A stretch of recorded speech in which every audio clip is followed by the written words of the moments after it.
Boa noite, nobre Cainita! É uma honra ter você em meus domínios. Eu sou Rodrigo Marajá e esse é o Alpha RPG.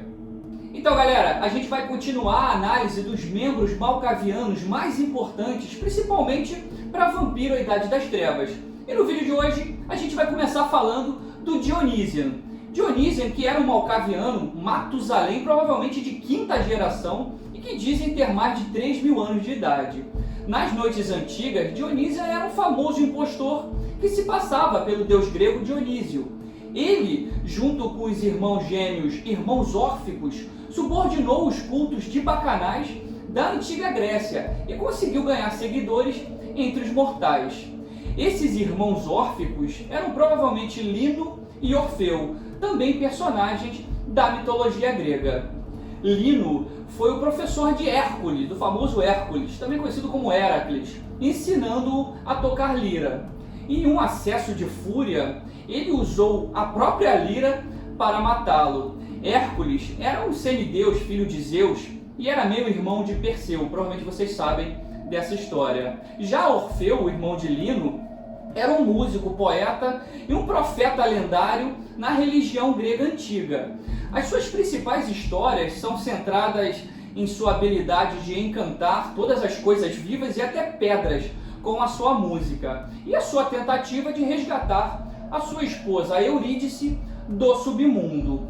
Essas histórias gregas são bem interessantes. Assim, durante a Segunda Guerra Baali, cerca de 1500 a.C., Dionysian juntou forças com Sete, Menelê, alguns Gangrel, os La Sombra, o historiador da África e a maioria dos anciãos da Europa para sitiar a cidade Baali de Knossos, lá em Creta. A guerra contra Shaitan e seus seguidores foi travada por 9 noites e 9 dias, até que o mar ao redor de Creta foi manchado de vermelho com tanto sangue. Os seguidores de Sete usaram então uma magia do sangue para causar um evento conhecido como Minoan Eruption. Essa erupção minoica foi uma grande erupção vulcânica catastrófica e que simplesmente devastou a ilha Egeu de Thera, que hoje é conhecida como a ilha de Santorini. Essa erupção destruiu assentamentos, assim como comunidades e áreas agrícolas nas ilhas próximas e na costa de Creta, com terremotos e tsunamis. A erupção simplesmente foi um dos maiores eventos vulcânicos na Terra durante essa história da humanidade. Dionysian também participou de outra batalha muito importante, que foi a queda de Cartago, ali em 149 a.C. Ao cruzar os muros da cidade e usar seu poder para causar grandes tumultos por toda Cartago, o Dionysian forçou os defensores da cidade a enlouquecerem, antes mesmo que o ataque fosse efetuado pelos Ventru de Roma. Isso foi muito importante, né, galera? Outra malkaviana muito importante também nessa guerra de Cartago foi a Trifosa, que a gente vai falar logo em seguida. De qualquer forma, galera, existem muitas histórias diferentes que foram contadas sobre Dionysian, né? Muitos dizem que ele tem sangue divino e que foi abençoado pelos deuses com a loucura divina. Um personagem muito importante, realmente muito forte, e a Trifosa também foi uma personagem bem legal que a gente vai falar um pouquinho dela agora, né? A Trifosa é uma antiga oráculo malkaviana também de quinta geração, assim como Dionysian, que fazia muitas profecias. Ela atuou praticamente como conselheira do príncipe Ventru de Roma, o Camila. A Trifosa, ela acreditava que o seu lugar como morta-viva permitia que ela afetasse as visões do futuro que ela própria testemunhava. E a sua cria Rodolfo discordava desse pensamento. E isso, de certa forma, acabou criando um problema entre os dois, entre a Trifosa e a sua cria Rodolfo.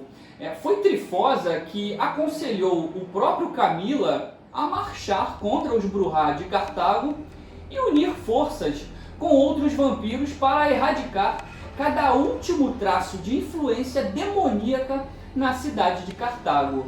A gente falou muito, né, galera, sobre a guerra de Cartago no vídeo do clã Brujá, tá? Se vocês não assistiram, assistam lá que tá legal demais.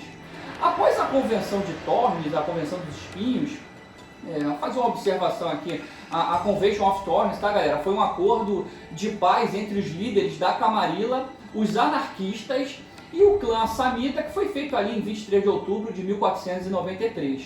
E essa convenção marcou o fim do conflito aberto entre esses três grupos, e mais especificamente trazendo o fim da primeira revolta anarquista. Então, após esse acordo, na Convenção dos Espinhos, ela foi um dos 6 Matusaléns que participaram da Grande Partida. Aquele ritual que a gente falou no vídeo anterior, que cortou as disciplinas de demência daqueles malcavianos que pertenciam à Camarilla. A gente falou disso no último vídeo, Já nas noites modernas, o seu destino não era tão conhecido, mas a sua cria Rodolfo suspeitava que ela e seus aliados tiveram algo a ver com a destruição do antediluviano Ravenous, durante os eventos que ficaram conhecidos ali como a Semana dos Pesadelos. Uma observação, galera, sobre o Rodolfo, que é um malcaviano de 6ª geração, essa cria de Trifosa. Se vocês quiserem mais detalhes, eu recomendo vocês assistirem o vídeo Segredos de Narrador, do grande mestre Rô Amadeu, que traz informações sobre o Rodolfo e que foi muito importante, foi um personagem muito importante para o clã malcaviano, para o clã dos loucos. Um outro malcaviano também que foi muito importante foi o Alquias, que governava a importantíssima cidade de Siracusa, lá nos tempos antigos. Ele era simplesmente o príncipe de Siracusa. E essa cidade era tão importante que hospedou simplesmente a antediluviano Arikel e a Matusalém Ventru, Artemis Ortia. Em 265 a.C., os Brujá de Cartago enviaram um descendente de Dominique até Alquias, lá em Siracusa. E esse Brujá visitou o príncipe e simplesmente exigiu que ele se curvasse à soberania de Cartago. Alquias ficou furioso e simplesmente decapitou o mensageiro. Depois de se aconselhar com a própria Arikel e com Artemis, o Alquias conversou com Lisander e decidiu ir para o confronto entre os aliados romanos, ajudando a iniciar a primeira guerra púnica existente. Nas batalhas seguintes e em outras guerras que viriam, Alquias foi pessoalmente para o campo de batalha para proteger a sua cidade. E por meio de seus esforços diplomáticos, ele também trouxe muitos outros clãs como aliados para a guerra. Durante o cerco final que destruiu Cartago, no entanto, Alquias ficou tão ferido que acabou sucumbindo ao torpor.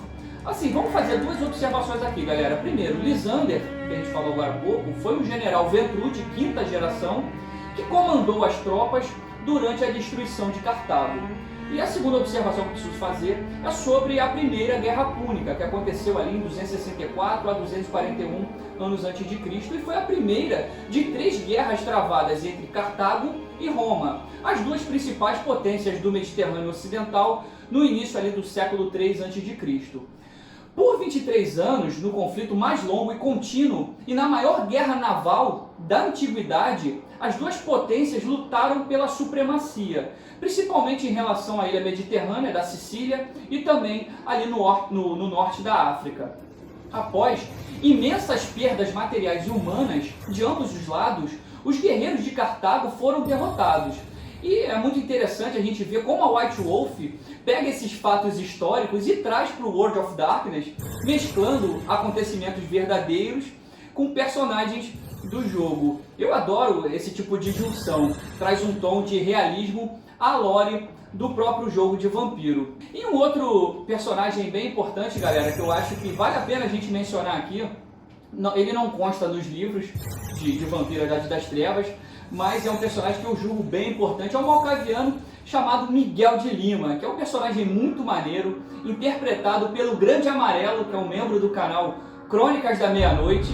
E o Amarelo, ele joga com esse malcaviano desde a primeira aventura de Pecados Carmesim, que é uma crônica de Dark Ages, que se iniciou lá em 2018, há 2 anos atrás, e está rolando no canal do Cristo até hoje. E é legal para quem acompanha essa história desde o início, ver a evolução do Miguel de Lima, desse malcaviano, o mal que é herói, o avatar do caos.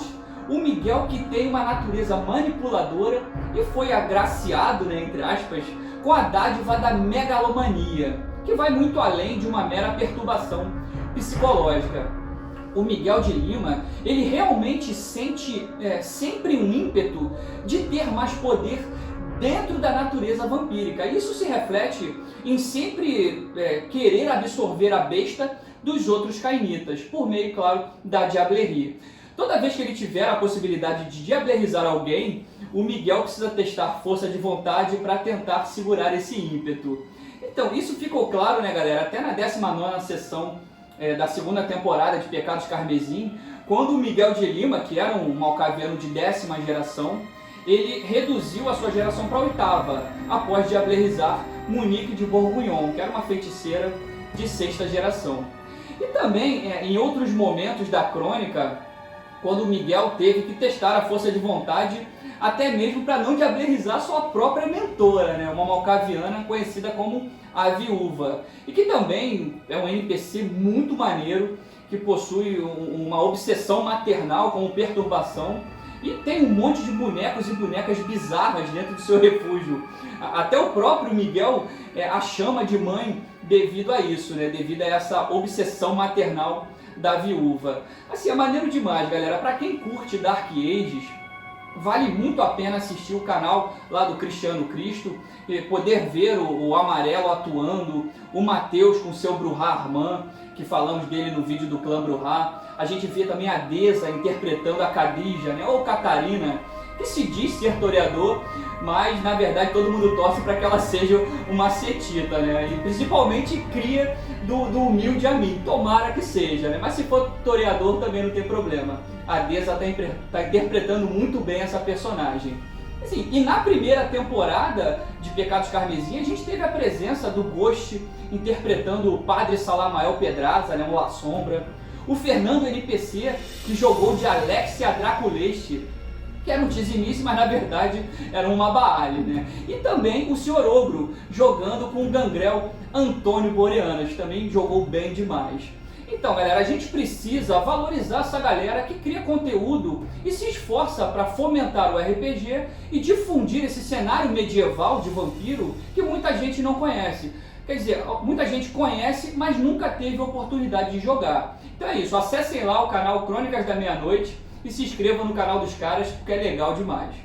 Então, com o passar dos séculos, o Miguel de Lima, que a gente estava falando agora há pouco, ele adquiriu uma outra perturbação bem interessante, que foi a dupla personalidade, e que se manifestou na figura de Símias.